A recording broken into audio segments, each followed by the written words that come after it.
Hey everyone, how you doing? This is Amon Green, Green Bay Packers all-time leader in rushing, and you're watching Packers Total Access Live, your daily source for Packer content. Go Pack, go!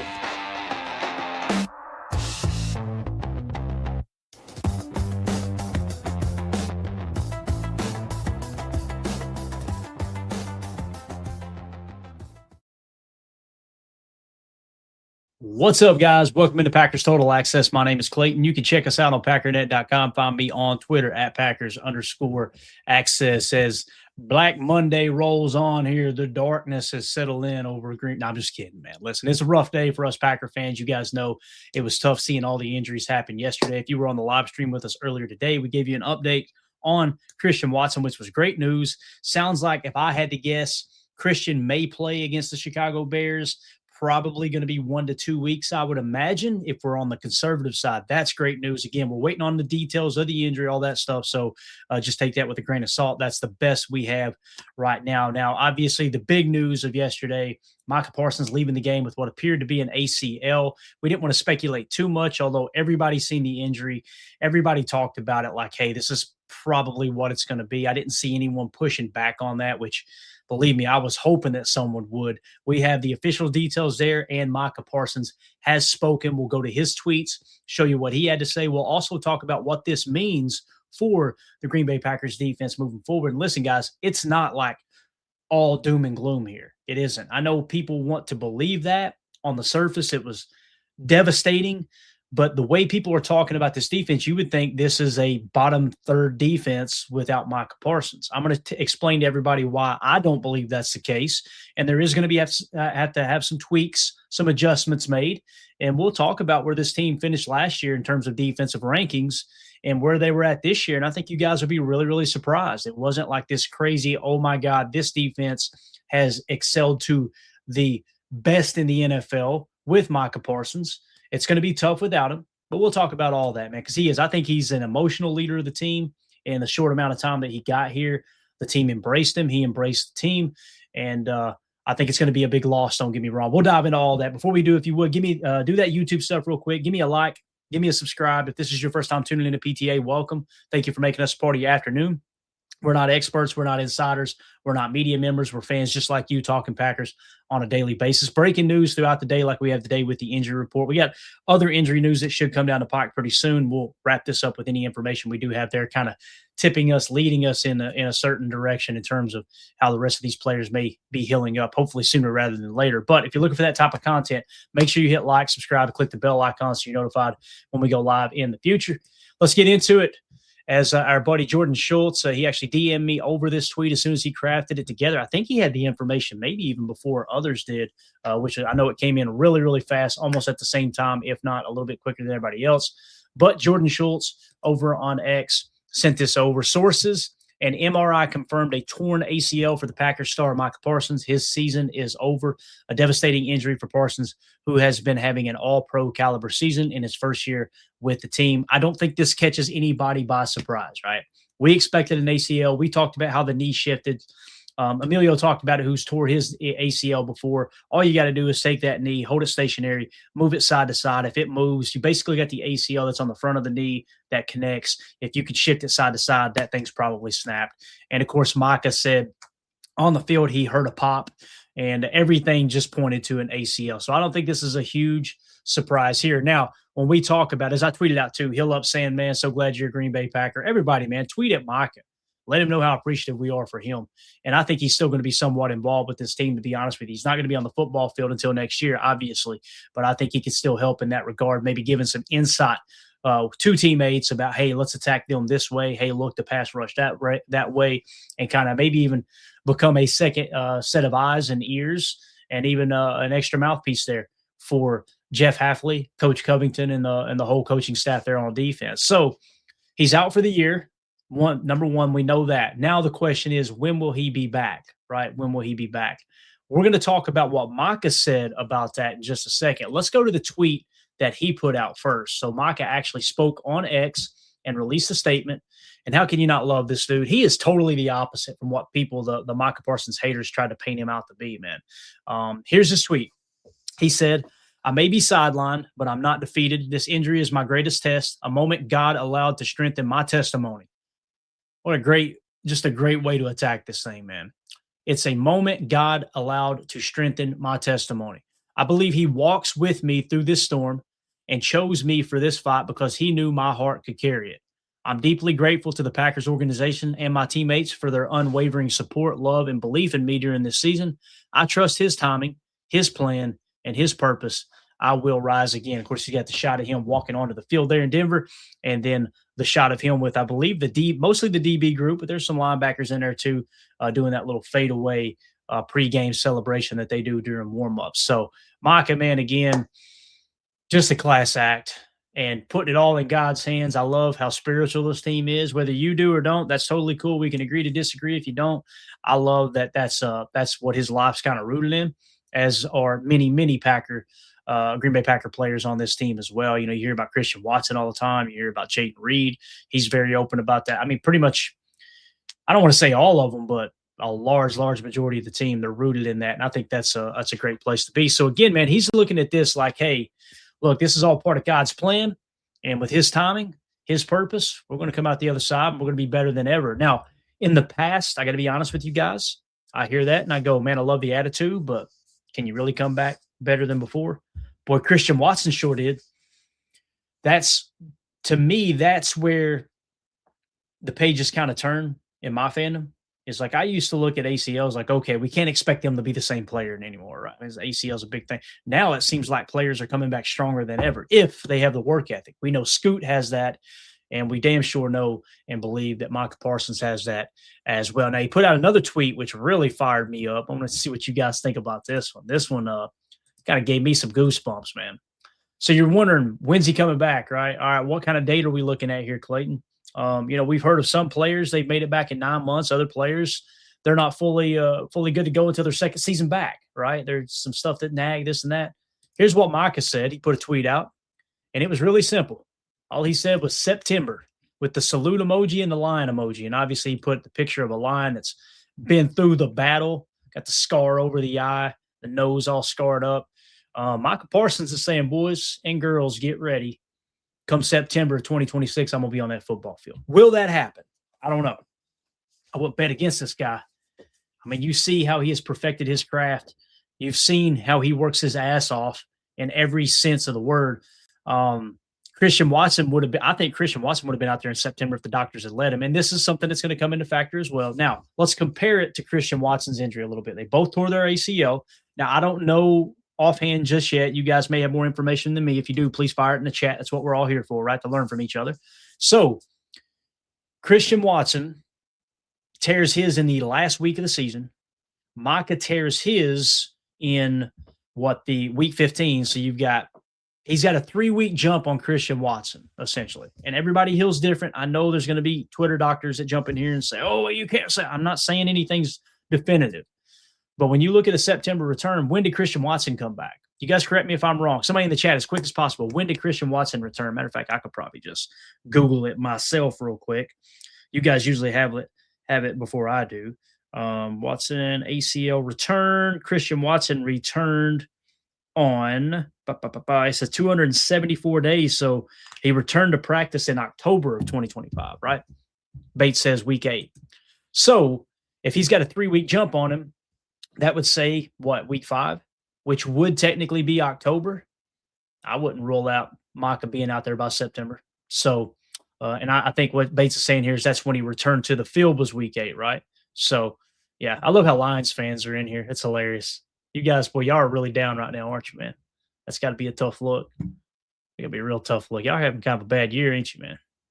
I'm amazed. I'm amazed you had the balls to step in here, to be honest with you, after we broke the brooms out. But there you go. Let's do this since you there it goes. I think that happened. We'll see. Yep. Oh, man, talking to himself now. All right, so September. Let me know in the chat. Do you guys think Micah can return by September? Do you think he can make it back in that time? Do you think it's going to be October? Do you think we look up in August and go, holy cow, man, he's already practicing in training camp? You know, Rashawn Gary kind of surprised us. Remember that? It was like all of a sudden we were hearing he's going to go and we were going, yeah, right. Next thing you know, bang, he's activated, right? So I wouldn't bet against him. Chad Inc. in the chat says, I'm with you, Clayton, week 5 for Parsons. They'll probably be conservative. If it was up to him, he'd probably be out there in training camp, right? I think the doctors will do everything in their power to hold him out. Like they did Watson. You got off to a decent start, right? So it's like, hey, we don't have to rush you back just yet, and then get him back on the field as soon as you can, right? So, yeah, that's kind of what I'm leaning into. Now let's talk about what this means for this defense, okay? I'm going to try not to go as long on this video as we did the last one. I wanted to keep it short and sweet, and it did not work out. So people are immediately, a portion of folks are saying, oh, this Green Bay Packers defense is cooked. They're cooked. What happened last year, guys? Let's start with this year. Where do the Packers rank in scoring defense this year? And you guys know points per play is the most important stat, in my opinion, when it comes to gauging a defense. Anybody who differs on that, we can agree to disagree. But if you're telling me you would rather give up less yards than less points, I'm sorry, I don't think you understand the rules of the game of football, right? So do all of it coincide? Absolutely it does. It all goes together, but points per play is the true gauge, in my opinion, because it doesn't just – points per game can be a little bit misleading. Not necessarily misleading, but points per play is a more fine-tuned version of points per game allowed, right? So points per play allowed, the Packers this year are 6th in the league at 0.326 points per play allowed, all right? In the last 3 games, they were at 0.409. So if you were to take their last 3 games, you'd say they're actually playing somewhere around the 20 range. So, again, what happens throughout the course of the season? Teams get tape on you. They know how to attack you. And now as a defensive staff, as a coordinator, as a positional coach, as a schemer, as a game plan designer, you've got to tweak and adjust on the fly to what other teams are doing for you. I think Jeff Hafley's gotten the last 2 games. He's looked at the tape. He's probably going to be going, okay, here's how teams are starting to attack us. Let's be ready to shift into this range, right? I could see that happening as well. So with that being said, the defense this year in 2025 is ranking 6th best in the league at 0.326. So how did they perform last year without Micah Parsons? I think it's going to surprise some people. This year, 6th, right? Last year, Green Bay was actually 5th in the league in points per play allowed scoring defense across the entire National Football League. They were at 0.329 last year in 2024. So they were giving up 0.329 last year, 329. Let's try to remember that. And then going back this year, 0.326. So even though they're 1 rank lower this year, right, on the list, we're actually giving up just a little bit less this year than last year, to the tune of 0.326 as opposed to 0.329. And again, kind of splitting hairs here, but the point of the story, the moral of the story is last year we were right there in the same range in terms of points allowed. Now, some people will take that and go, oh, well, Micah wasn't worth the money. No. We're talking about a closer in the 4th quarter, right? Situational football, being able to make a play when you need one coming down the stretch. That stuff is huge. So in no way, shape, or form am I trying to negate what Micah's done. Micah has been dominant, arguably the best defensive player in the entire National Football League. Myles Garrett, I feel like, is a little bit above everyone else. Micah's leading that 2nd tier, in my opinion. So with that being said, I don't expect this scoring defense to all of a sudden fall into the 20s. I mean, if you sorted it over the last 3 games, guys, they're already in that range. They were already giving up 0.409. And again, I don't think it's because this defense sucks all of a sudden. I think because teams are adjusting, and now you got the other adjustment that's about to happen. Hafley talked about this in training camp, right? So that's kind of how we look on scoring. Now, let's go to the PFF side of things. And again, we know this isn't everything, but let's just hop in here real quick. In 2024, here are the players that led the Packers in terms of PFF grades, okay?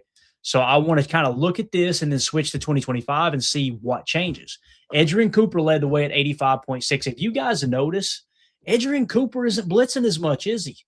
He's not firing on those blitzes and then running more as many fire zone blitzes. What they're allowing Coop to do is drop into coverage more, right?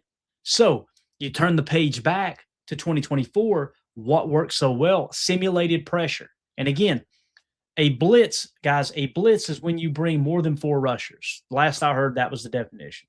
In most cases, there were people parroting this line in the media, in the sports media, saying the Packers blitz a lot. They have to blitz, they have to manufacture pressure. No, they're simulating pressure with fire zone blitzes and dropping guys out into coverage. They're still just bringing 4 most of the time. So that's how we got pressure last year, by simulated pressures. Expect that to amp back up. Also expect Edgerrin Cooper to be more involved in that regard, getting at the quarterback a little bit. Quay as well. So Edgerrin Cooper led the way at 85.6.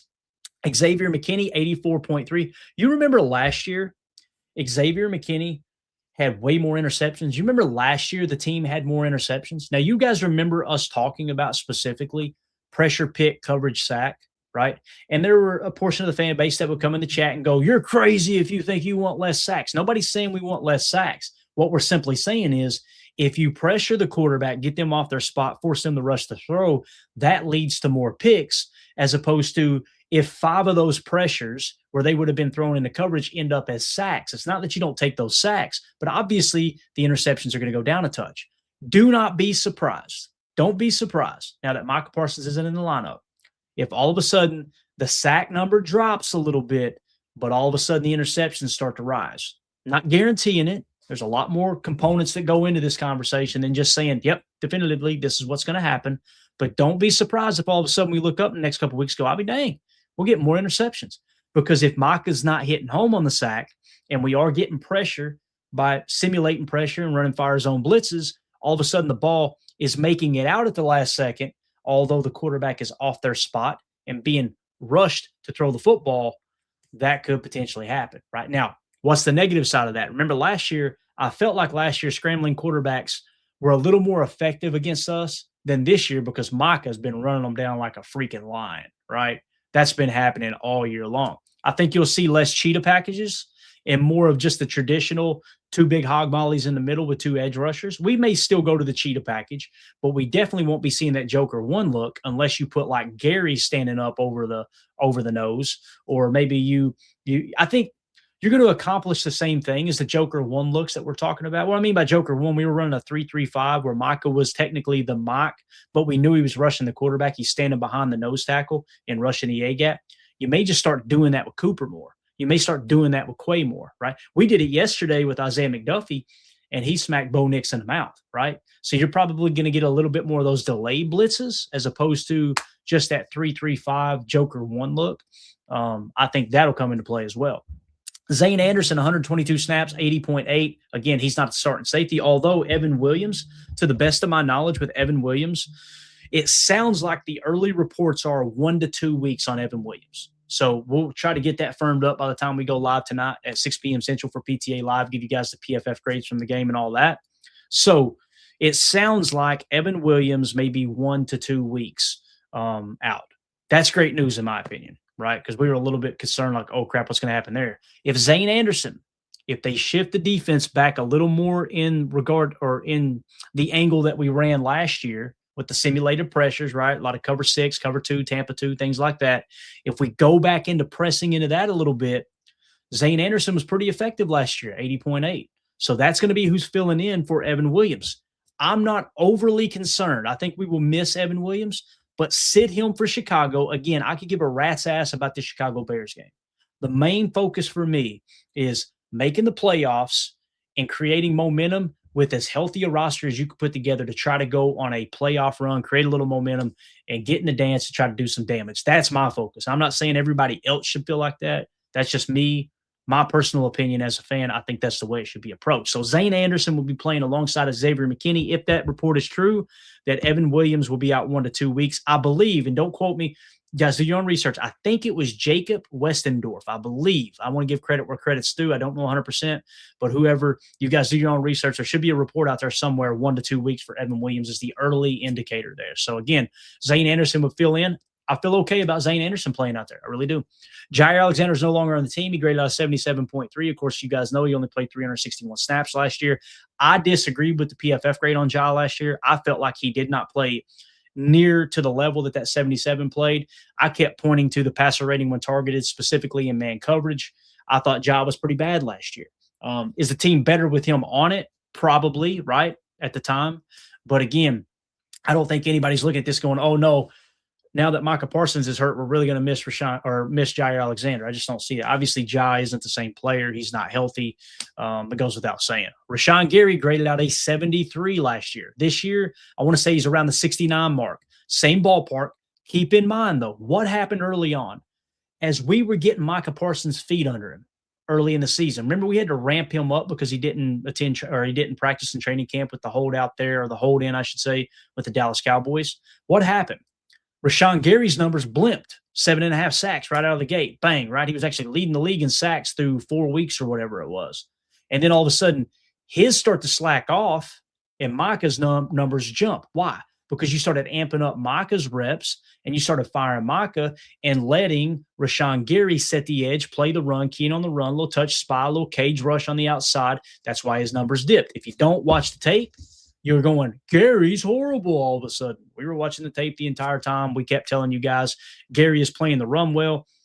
Jeff Hafley said the same thing in his presser, although the fans that hate Gary, they will just say Jeff Hafley's lying for him. Okay, just like Joe Barry was lying for him, just like everybody. Everybody evidently, Rashawn Gary's got something on these coaches that they just want to specifically lie for him. And he actually sucks at football, even though his peers voted him as the 80th best player in the National Football League last year. The guys who had to line up across from him said, yeah, he's number 80 on the top 100 list. But I'm sure the sports media guy that, for whatever reason, hates Rashawn Gary, probably because he don't talk to the media much, right?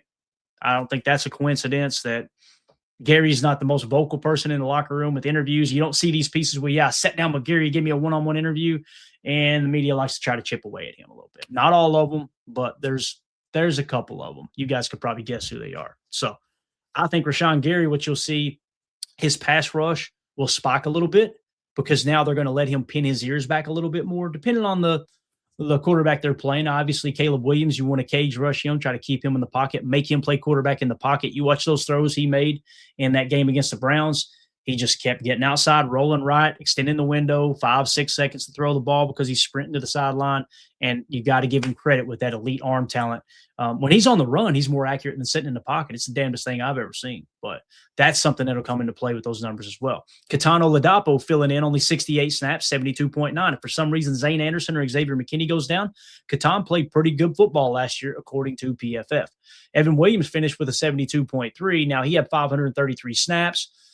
Zane Anderson was at 122, right? So much smaller sample size than Evan. I don't think anybody's trying to convince anyone that Zane Anderson is a better football player than Evan Williams, as the PFF grade suggests here. But I don't think there's a huge drop-off based off of the 122 snaps we've seen from Zane last year. Brenton Cox Jr., we should be getting him back soon, right? They may activate him this week. 67.2 is his PFF grade. Not bad, right? Devontae Wyatt's out for the year. Carrington Valentine, 65.5. The reason I'm showing this, guys, I want you to look at these grades, all right? Now let's shift to this year, and let's see what changes, if anything changes dramatically. The big thing that sticks out to me is, actually, Xavier McKinney's up to an 81.7 now, so that's pretty on par, right? Micah Parsons, 91.0, goes without saying. He is freaking dominant, right? Has been all year, would have continued to be. He will be when he returns next year, whether it's September or October. Xavier McKinney, 81.7. Edgerrin Cooper, 76.2. Tyron Hopper, 74.7. Isaiah McDuffie, 74.4. So what we're seeing across the board are the linebackers who have traditionally graded out a little bit worse and not even see much playing time. They spiked this year, right? Their grades increased. It feels like the safety grades slightly decreased, right? So why is that? Maybe they're having to check the ball down more often because Micah was hitting home so early. Right? Maybe they didn't have quite enough time to try to take those shots and allow Xavier McKinney to bait them in that regard. But also the stack backers seem to spike on grade, right? They look a little bit better on tape. So that's something that kind of sticks out to me. Evan Williams, steady Eddie, he's right there in that same range, 71.9. And of course, Katano Ladapo, these guys. Katano Ladapo's got 2 snaps so far this year, guys. That's it, right? Lucas Van Ness, 70.9. I'm just saying, watch out for LVN. 13% pressure rate before this week. I don't know what the numbers are now, but 13% pressure rate going into this week. He's going to get more snaps now that Micah's out, right? I'm not saying he's going to be Micah Parsons, but you're going to go back to the top of defense you ran last year. I feel pretty good about where we're at, man. Carrington Valentine, 68.8. Rashawn Gary, 68.7. Right there, like I said, he was 73 last year, 68.7 this year. Notice the pass rush grade this year, 60.6, but the run defense grade, 73.4. Watch that pass rush grade. Don't be surprised if in the next couple of weeks, all of a sudden, Rashawn Gary, oh, where's he been? Why wasn't he doing this when Michael was on the field? It's called scheme, right? It's not a guarantee. He may have hit the wall, and this might be his last year with the Packers. I may be proven wrong in a couple of weeks. I'm just talking about some of the things that popped to me in difference from last year's defense to this year's defense, with the mention that, like we said, the scoring defense is not much different. You're talking about 0.003 difference in points per play allowed. This defense is not going to fall apart like some people think it's going to. Now, if you're down Evan Williams, if you're down Quay Walker, you're already down Devontae Wyatt, that stuff, now you're down Micah Parsons, that stuff will pile up. It goes without saying, right? But if everybody's healthy other than Micah for the most part, minus Devontae Wyatt, I expect us to go out there and compete. I think people are writing this team off already, and it's going to be interesting to see how they respond. It really is. So, all right. So there's that. Wanted to hit that for you guys and gals. Just to kind of point out some of the players. Does that make sense in the chat, guys? Does that make sense how you can look at 2024's defense, 2025's defense, see some of the tendencies kind of flip with the emergence of Micah Parsons and kind of understand now we got to adjust. I'm not saying you switch the scheme straight back to what we did in 2024. I think just a slight adjustment, and you might start to bend a little bit in the direction of 2024. And it just feels like people have convinced themselves that we had a bad defense in 2024, and that just was not the case. It was not the case at all. So that's what I wanted to talk about here, give you guys the update from Micah Parsons, let you know exactly where he's at. He released that statement. He plans on being back September next year. I would not rule him out. I would not write him off. I really wouldn't. And that's what we got on Micah Parsons. So now we could turn the page on the Micah injury, start to press in a little bit more of what it means for the future or the remainder of the 2025 season and on into 2026 as we go into the playoffs. Also, the Packers' playoff hopes or playoff chances. Some people are convinced, I say they're convinced. You hear some people tweet, you hear some people talking, you think, oh, well, there goes our playoff hopes. No, as it sits right now, the Packers have an 89%, I think it was 89. It was either 87 or 89. You guys do your own research. 89% chance of making the playoffs. I talked about you can lose the next 2 weeks and beat the Vikings, and you're still in as the number 7 seed. Should we do that? No. We should try to run the damn table, try to fight for that number 1 seed, win the North, and let's just, next man up. Let's keep this truck moving. Let's go into next year hoisting the Lombardi with Micah coming back healthy, and we're the Super Bowl favorites. That would be awesome because this team played damn good football in the first half against Denver. I think that with a week of preparation and guys getting practice reps and being kind of geared up and ready to go against the Chicago Bears, everybody is writing the Packers off against the Bears. I'm going to do this. I shouldn't do this, but I'm going to do it live. I'm not going to put it on the screen. I want to check one thing, and then we'll wrap up. I want to know if the odds have been released yet for the games next week. Give me just a second. Week 16. Do we have odds yet according to PFF? I don't think we do on PFF. Anybody in the chat, Bates, you may be able to help me with this if you're in here. Anybody in the chat, do we have the odds? Is there a line yet for Packers? Holy cow. Packers Bears next week, guys. Somehow, some way, right now the line is sitting. The Packers are 1.5 point favorites. There you go. Thank you, Doug. Appreciate you, man. Packers favored by 1.5.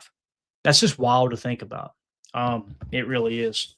Because you go to social media, you turn on First Take, you turn on all the ESPN, even ESPN with Sky, it's like, oh boy, And the Bears fans think they've got this one in the bag.